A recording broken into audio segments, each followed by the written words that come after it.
Hi everyone, welcome back to my channel. আমি প্রিয়াঙ্কা চলে এসেছি নতুন একটা ভিডিও নিয়ে। তো সবাই কেমন আছো? আশা করি সবাই ভালোই আছো, আমিও ভালো আছি। তো তোমরা দেখতে পাচ্ছ আমি কিছু শাড়ি দেখাচ্ছি। এগুলো ঠাকুরের শাড়ি। তো কিছুদিন আগেই ঠাকুরের জন্য কিনে আনা হয়েছিল।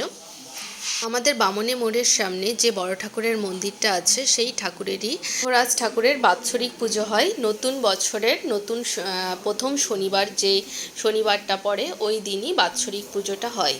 এখানে 4টে শাড়ি আনা হয়েছে। একটা হয়েছে বাবা গুহরাজের, একটা হয়েছে মা গঙ্গার, একটা হয়েছে মা কালীর, একটা হয়েছে মা মনসার। আমার বোন জব পাওয়ার পর থেকে প্রতি বছর শাড়িগুলো ঠাকুরের জন্য ওই দেয়।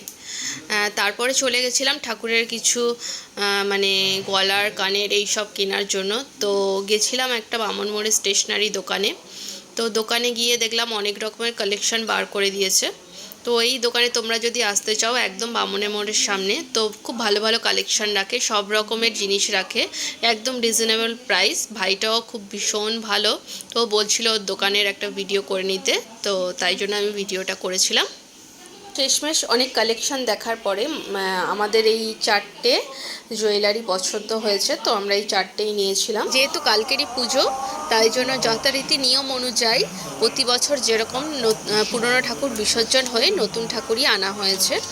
তো তোমরাই দেখো ঠাকুরকে গলার কানেরগুলো পরানোর পরে কতই না সুন্দর লাগছে। প্রতিটা ঠাকুরকে, প্রতিটা মাকেই ভীষণ দারুণ লাগছে সাজানোর পরে।